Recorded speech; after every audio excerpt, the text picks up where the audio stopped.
So I'm here in my 2018 Mazda 6 Grand Touring trim level. This is my daily driver, and I just wanted to give a little 100,000 mile overview. I've owned this car since new, and it just crossed 100,000 miles. Actually, it's at 101,000 miles now. I actually meant to make this video a few weeks ago, but never got around to it. I still haven't detailed the interior like I wanted to, but we're just going to go ahead and make the video. So this is my daily driver. It's been a really solid car. So anyone who's interested in picking up one of these Mazda 6s, maybe used, hopefully this video will be a little bit helpful. This car I commute with this car about 30 miles each way, so 60 miles round trip, 5 days a week, mostly on the highway. And the car in the 100,000 miles has never had any mechanical difficulties. So the car in 100,000 miles has never broken down, never required anything other than its basic maintenance, which is pretty good. The Grand Touring level, which is what we're driving here, is the cheapest Mazda 6 in 2018 that came with the 2.5 liter turbo engine, which produces about 225 horsepower, give or take. It gets a little bit more if you put premium in it. I usually fill it with regular, and about 300 pound-feet of torque. The Grand Touring also gets you heated seats, a standard sunroof, the Bose audio system, and radar cruise control, and the basic features you might expect from a well-equipped car at this price point. Dual zone climate control, navigation, Android and Apple CarPlay. This car has the leatherette seating, which is not really leather, so sort of just the vinyl plastic seating. You have to move up to the Grand Touring Reserve to get real leather, and then if you go to the signature level, you would get the Napa leather. With the Grand Touring Reserve level, I feel like you've got the basics of what I wanted, so that's why I picked this trim versus the higher levels. When this car was new, I paid about $27,500 for it. I also got 0% interest for 60 months, so as a new car, this has really provided me the value I needed. So 100,000 miles now, nothing but the basic maintenance. I put 2 sets of plugs in it, a set of brakes, a few sets of tires. I do most of the basic maintenance on my own, so this car has been very cheap to run. With the turbocharged engine, I still get about 30 miles to the gallon on the highway. Most of my driving is highway driving, so in a combined, I get about 28.5 miles per gallon combined driving.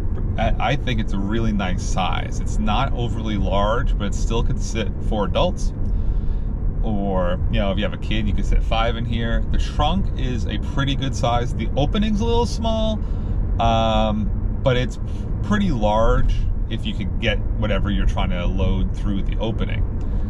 The car has air conditioning vents for the back seat, which is nice. That's something like my wife's Outback is missing, so on hot days it cools off pretty good. Although I will say one little disadvantage of this car is the air conditioning works, it blows very cold, but it's hard to direct a strong stream of air on your face where you might want it on a really hot day. This is an all black interior, and it does get really, really hot in here. Speaking of the interior, that's where the car is really starting to fade. The driver's seat is peeling. I'm starting to get some cracks in the armrest.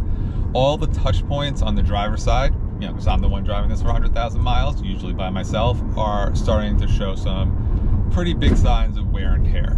The exterior is holding up okay, normal dings and scratches for a 100,000 mile car, but nothing outrageous. The paint's holding up pretty good. There's not a lot of plastic trim, so it still looks pretty fresh. On cars, as they get older, the plastic trim starts to fade, and that kind of ages the car. But on the Mazda 6, there's not much plastic trim to fade, so the car still looks pretty good. The paint's holding up all right.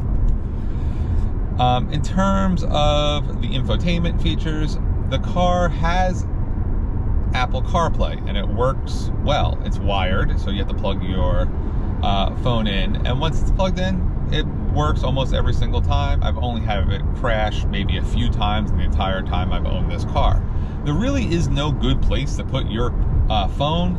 The wire for the CarPlay just kind of comes out of the armrest, and then you could put the phone on your seat or in your cup holder, Or you could put the phone completely inside the little armrest holder there, but there's really no great place for that. The built-in navigation works, but let's be honest, you're never going to be using that built-in navigation if you have Apple CarPlay. In terms of the rest of the infotainment, I find it works plenty well. The screen is not huge, and it is touchscreen, but a big complaint about this car is it's only touchscreen when the car is not in motion. If you're driving, you could touch the screen and nothing's going to happen. You have to navigate Apple CarPlay and everything else by using the dial in the center console. Now, I'm old and I kind of like that. I'm very used to using the dial. I can pick what I want and click it without taking my eyes off the road. But I know some people really hate using the dial and they prefer the screen to be touchscreen. But it's not, only when you're parked. In terms of the other features, things like lane keep assist and adaptive cruise control. I find the adaptive cruise control works very well. I use it on the highway all the time. It will maintain a good distance. It's pretty smooth with braking and accelerating. I really have no complaints about the adaptive cruise control. The lane keep is awful and garbage, and I have it turned off constantly. In fact, one little complaint is the light for the lane keep assist is always on, that because I turned off the lane keep, is always on in the dash, which is a little bit annoying. I wish that light wasn't there. Thankfully, it remembers that I don't want the lane keep assist on, so it's turned off and it just stays turned off. I don't have to turn it off every single time I turn on the car. The car does have, you know, physical buttons for its climate control and for the heated seats and for moving the mirrors. I mean, basic stuff that most cars in 2018 have, but compared to some modern screen heavy cars, it's, you know, it's nice to still be able to just use buttons for all of those simple tasks that you want your car to do. If you're interested in performance, you know, the car has 220 horsepower, 300 pound-feet of torque. It might sound like you're getting some sort of budget sports sedan, but you really shouldn't expect that. The car moves fine. It's quick, quick enough, but it doesn't really have a sporty character to it. All the torque is down low and it fades as you accelerate. And probably the most annoying thing about this car in a performance standpoint is that the power is not very consistent. There are times and days when you'll step on the gas and it will feel like it really wants to get up and go. And there are other times when it just feels sluggish, or there's a delay in throttle response, or while the transmission kicks down. And it's not very consistent. In fact, if you watch any of the reviews from the big name reviewers as they're reviewing cars with the same 2.5 liter turbo engine and they're drag racing a Mazda 3 all-wheel drive or something like that, they'll always say they can't get it to be consistent. It's slow, it slows down as they do it, maybe it's heat soak. I always thought it was the traction control slowing the car down. The car doesn't have a sporting nature to it. It drives nicely, it has plenty of pickup, but if you're looking for a bargain sports sedan, maybe look at the Accord 2.0 Turbo. The Mazda6 really it's probably not going to do it for you. In terms of the handling, I love the way the car handles. It handles like a Mazda. I've driven a lot of Mazdas in my life. The steering's a little bit heavier than a lot of other brands might be. The steering is direct. As long as you're not pushing the car crazy hard, it's not going to understeer. It has a very neutral handling profile.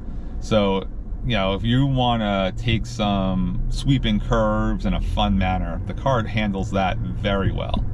What you're not going to do is be carving up curves at, you know, 8/10 of speed. Like I said, it's not a sports sedan.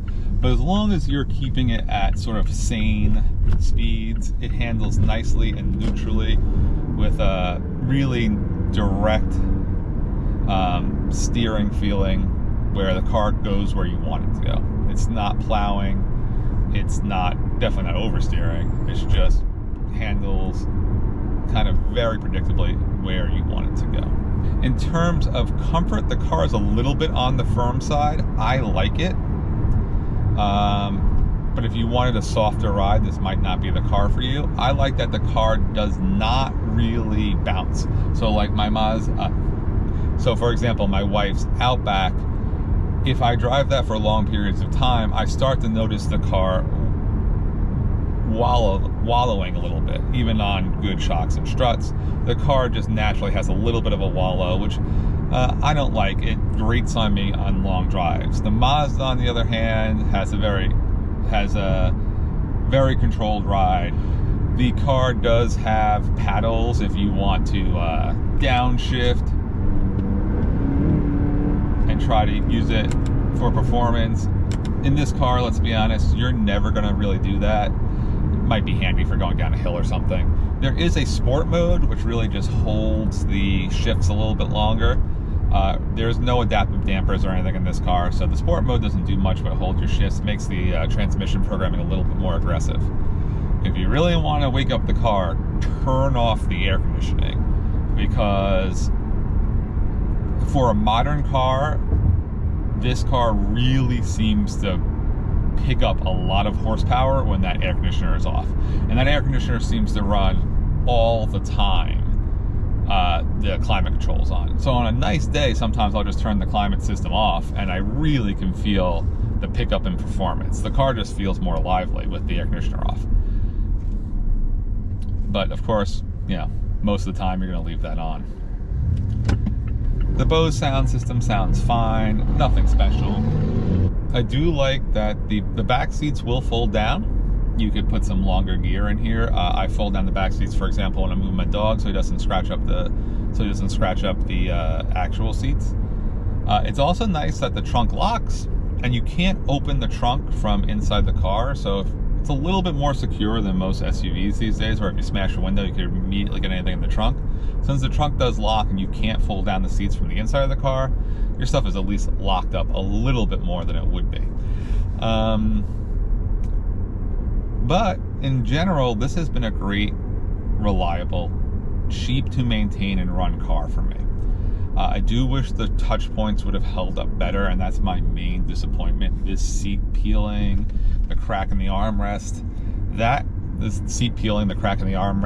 kind of stuff. It's a little disappointing at only 100,000 miles.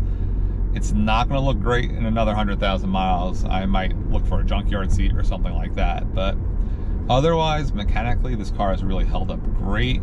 It's been reliable. It's put together really well. And it's something that if you're looking for some basic transportation, they don't make these cars new anymore. You could probably pick up used at a reasonable price, at least compared to an Accord or a RAV4, some of the real mainstream mid-price cars that dominate the used marketplace. I hope this helps someone. If you have any questions, let me know. Thanks for watching.